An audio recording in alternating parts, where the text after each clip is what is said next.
Hi everyone, this is my first video, so bear with me, but I wanted to share my story and hopefully I can raise awareness for some things that I've gone through the last 3 years. I have an older daughter who's almost 12. She's a New Year's baby, and she was a surprise after years of fertility, and she just spontaneously came and we got pregnant finally after almost 10 years of marriage, and everything went well. I had diastasis, which is hereditary. My mom had it as well, and so I expected it, but I was able to heal it. And being a fitness trainer for 20 plus years, it was pretty easy for me to fix it. So I didn't have any issues, and then didn't get pregnant for almost 10 more years with spontaneous identical twin girls. They're just barely turned 2. And that was super exciting for me because I'm an identical twin sister as well, and I always wanted twins, but never thought I would have twins because I am a twin. But I got lucky. So I've got twin girls that are 2, and my older daughter is almost 12, so they're about 10 years apart. But during my pregnancy, I got really big, really fast, and around 19 and a half weeks, I had a great MFM specialist who was monitoring me close, and I had T.T.T.S, or Twin Transfusion Syndrome. And I had a flyover from Arizona to California and have emergency surgery on my babies in utero. It was a miracle, and they are both living and healthy today. Thank goodness for Dr. Schmidt and his team over at Fetal Surgery in California. But due to that, I had a lot of fluid, and that's why I got so big so quick. That's one of the symptoms. And so when I had my surgery, they drained 2 liters of fluid off baby ASAC, and then they severed 27 vessels between them on their placenta so that they wouldn't share from each other anymore. They would only focus on the placenta, and it's pretty crazy what they can do now. So my little miracle girls are very, very busy keeping me on my toes. So that was the start of my journey with my diastasis, and that pregnancy went well. I made it to 35 weeks. My goal was 36, but I made it to 35 weeks and had a lot of complications towards the end, and decided the day of to do a C-section instead of trying for vaginal, which I'm grateful for the C-section because they got here safe and sound. But my baby B, I had so much fluid still that she was literally flipping the day of surgery still. She was head down, feet first, transverse. My doctor couldn't believe it. And then when they were born, they were really big. So right at 35 weeks, the first one came out 6'10", and baby B came out at 6'7". So pretty big babies for being 35 weeks. And my placenta was huge. It was about 6 pounds, they said. So I had like 3 babies in there over 6 pounds. And I'm pretty short. I'm like 5'2". Anyway, so that led to my big belly. And then after surgery, or the C-section, everything went well. And I was healing myself. I knew I had diastasis. I could feel the separation. I could see the separation, and I could literally see my insides moving. If I were to lay flat on my back, I could see things moving around. And so I had about a 10-inch length in diastasis and over a fist wide separation. So I started focusing on that. I found a pelvic floor physical therapist to help me out, and we did some exercises, and I also found Mutu Systems. That was an online 12-week program. So I started doing that and was really happy with that. And I called, actually I didn't call, sorry. I contacted them, they're a UK-based company, and asked about getting certified. And they actually were coming to California for a certification. So I decided to go over there and get certified as a Mutu specialist, or Mutu Pro, and focus on my clients for postpartum or for just women healthcare in general to help with pelvic floor and diastasis. And I'm grateful for that opportunity because it's really helped me and changed my journey and where I've taken the direction of my business. So I was healing it. Things still didn't feel right. It was better. Went to another doctor because I had heaviness. I had just this weird feeling in my legs, and my lower abdomen hurt. My abs just weren't the same, and I just thought, oh, it's my diastasis, or it's because I had a C-section. But my back was hurting every day. I could sit or stand, and I would have throbbing pain in my legs, like they were numb, but they weren't numb. It was just this weird pain, dull ache. I couldn't explain it. Intercourse hurt. It was just weird stuff going on. So I went to another doctor, and he diagnosed me with Pelvic Congestion Syndrome, or P.C.S., and then wanted to get a second opinion, so got a second opinion, and that doctor said the same thing. So I ended up having a procedure done 1 year after my girls were born, and that was a venogram. They went through my jugular vein and went in and basically had 7 veins that were really big and had branching off of those veins, and they basically cauterized them so that I would not have that feeling of heaviness. And basically it's varicose veins all over your uterus and ovaries, and that's where your varicose veins start, and if it doesn't get taken care of, it can lead to varicose veins in your legs. So women, if you have varicose veins, get your abdomen checked, because you probably have P.C.S, and it actually is the number one, how do I explain that? It's the number one, I can't even think of it, sorry. It's basically number one of unexplained pain in women, and they just relate it to all these other symptoms, but 35% of women have it and they don't even know it. So look at P.C.S, Pelvic Congestion Syndrome, and you might have it and can maybe get the venogram done, which was an easy procedure, and hopefully get rid of some of your pain, because it's not always going to be endometriosis. So I had that done, and then I was probably 75% better, feeling great, getting more core strength back, felt more like myself, but I still wasn't 100%. So then my diastasis was better. It was about down to 6 inches, about 2.5, 3 finger width gap.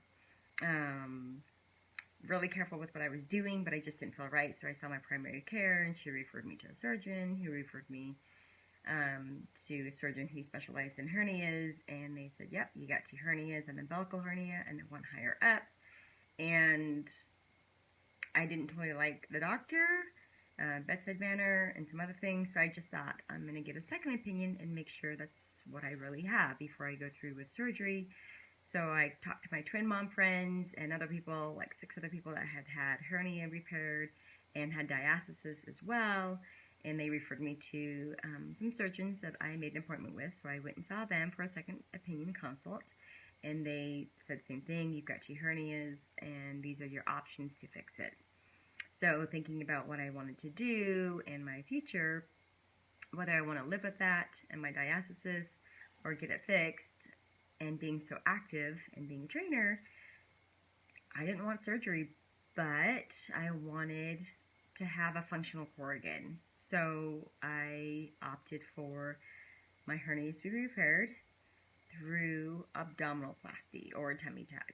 And that's the only way they can get to your diastasis muscle, or your diastasis recti, the linea alba that goes up and down, to repair that and sew those muscles back together. And so I have that this morning. I should be in bed right now. It's getting late. It's like 2 a.m. while I'm filming this. But I wanted to get this done before I actually had my surgery tomorrow morning, and I was coherent. So fast forward a little bit now. I just wanted to give you guys a couple tips. There's so many other people out there, which is great. I've been searching the internet like crazy and YouTube videos, but there was a few things that I typed up. I'm going to just kind of read you guys a few different things to go over just before you get the surgery. So obviously, get things ready ahead of time, write things down, get as much help as possible. If you've got kids, especially, I'm going to have a hard time not picking up my twin toddlers because they're so active and they're used to me holding them and picking them up and all that. So that's going to be hard for me. Get a meal train going. I have one, and thankfully I've got a lot of friends that support me, and I already have 2 weeks of meals, so I do not have to worry about dinner for 2 weeks straight. and possibly maybe even 3 weeks straight. So work on a treadmill. I figured out what clothes I was going to wear post-surgery. What things fit me, what things didn't fit me, what things were comfortable, easy to get in and out of. So I focused on that. I made this little thing, and there's lots of videos out there on how to make these little pouch drain things. So I made this, so I'm prepared to hold my drains wherever I go. And then a lot of people said get a lanyard so you can wear it in the shower. So I've got that. I've got a little basket that I can go upstairs and downstairs with alcohol swabs, a pen, paper for notes, chapstick, gloves, gauze, a bunch of different things that you're going to want to have close hand. And I put all my clothes that I can wear in one basket in my room. So that way I know where they're at. They already fit, they're clean, they're washed, they're ready to go. If someone needs to grab me something, I've got that there. Don't have to go searching for anything. I also have a shower curtain that I purchased at the dollar store, and I cut it in half. So I've got lining to put down on my bed, and then my recliner, just in case my drains leak or whatever the option is. Like, I don't know what it's going to be like. So having 1 or 2 drains, I don't know yet, but I'd rather not get my bed or my recliner ruined. So that was something that someone else suggested, which I really liked. I got all my protein drinks, chicken broth, collagen, protein bars, a bunch of different foods and snacks, tuna, things high in protein to help your body heal. So I've got those. One thing that I did get was silicone scar strips, which I use with my C-section scar, and I really liked that. So I got more of those. I liked how it protected my scar and nothing rubbed against it, so I'll be putting those on whenever my tape comes off. The other thing, Dr. Hoy's Arnica Boost. I've been using Dr. Hoy's. It's a natural product. 13, 14 years now. They're local here in Arizona, and I love it. And I'm excited to try it and see how this helps with bruising. Let's see. Coconut water for electrolytes. Pineapple rind juice. I made up my own pineapple rind juice by boiling it and putting it in glass mason jars and freezing it, so that's ahead of time. Something you can do. I got my fascia. I got all my reps, everything ready for that. Let's see. I practiced laying in my bed and my recliner, using pillows and cushions, so I had an idea of what it would feel like propped up and how to get in and out. So practice that if you can, so that when you come home, you can just go right to the spot that's perfect for you, and you're not trying to readjust everything over and over. So I got that done. I do have a walker I'm borrowing from my mom, who we had it with our stepdad. So I'm going to use that, especially since I've got stairs. I'm going to be doing a lot of walking up and down the stairs, so anything that I can do to walk around bent over, and I already have a bad back from being a gymnast, so I know I'm going to have back issues during this time. Hopefully that my twin sister will come work on my back for me and help me with that. And then, let's see, the other thing, and massage. So one thing I want to talk about is lymphatic massage or lymphatic therapy. So I've got a couple of friends that do it. I'm a believer in it. My mom's done it for years, and I thought it was really important to get it done, especially before, because it kind of clears out a lot of the toxins in your lymphatic system so that you will respond better to surgery. So I actually had a new procedure done called electrolymphatic massage, and it was amazing. And it's very similar, but they use these ones that are like electrical pulses, and I did a total body front and back, hour and 45 minutes, and I felt really good after. And I could even, sounds really weird, I could literally taste toxins and things in my mouth as they were working on me. It was really weird. I was like, that's a weird taste. And she's like, you taste that? I'm like, yeah. I'm like, that's so weird. So I know it was working. So lymphatic massage is really important, especially after surgery. You're going to have things, you have trauma, and you want to rebuild that, body back to what it was, but you just had major trauma, especially with diastasis repair in the tummy tuck. When they're separating that abdominal wall and your skin, there's a lot of damaged cells, and so the lymphatic system is really important for that. So your liver is going to cleanse things and filter things out as well as your kidneys, and so you're going to have all that extra fluid. It's got to go somewhere, and so you want that lymphatic massage to push things up here towards your heart, which is where your heart takes it, goes into your bloodstream, and then your bloodstream, it goes all the way down to your kidneys and your liver, gets cleansed out, and then you pee it out. So lymphatic massage, it doesn't hurt. It's very, I don't know, I think it's kind of soothing, it's kind of relaxing. It's not a deep tissue massage at all. You might have a few tender spots, but in general, it's meant to help drainage and help you heal quicker. So if you can do, my friends said they recommend 2 to 3 the first week, 2 to 3 the second week, and then about 2 the third week, 2 maybe the fourth week, maybe 1 the fifth and sixth week. And sounds like a lot, but you're having a lot of work done on your body, so take the time and effort to do that. And then the other thing I'm going to be doing is I'm going to try a new product from a friend of mine and see how it works. It's called ASEA, A-S-E-A, Redox, and this is really, right now, it's one of the hottest topics of biological science, is redox signaling molecules in our bodies. And by the time we turn 40, and I'm past that, you have more than half of them are gone from when you're age 12. And if you don't have these, you die. So that's why as we age, we lose some of these and we start to die. Our cells die, our skin dies, we get cancer, we have all these other issues going on with our body, we age, everything. So biologists right now are focusing on this because it's helping, I don't want to say it's a miracle, but for some of these people, it's really helping them overcome certain things that they weren't able to before, because it's like you're turning on the signal and the cells are now working properly and they're sending signals back and forth. So I'm just going to read a little bit just to make sure I don't mess it up, but basically the redox molecules will send messages between cells that need assistance or need help, especially after a major trauma or surgery.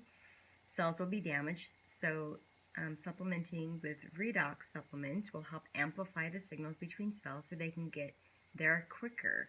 So kind of like a house on fire, and you're trying to put it out. The best thing you can do is call a fireman, right? And you call a fireman, and then they send a whole team over, and they can put it out with more than one hose.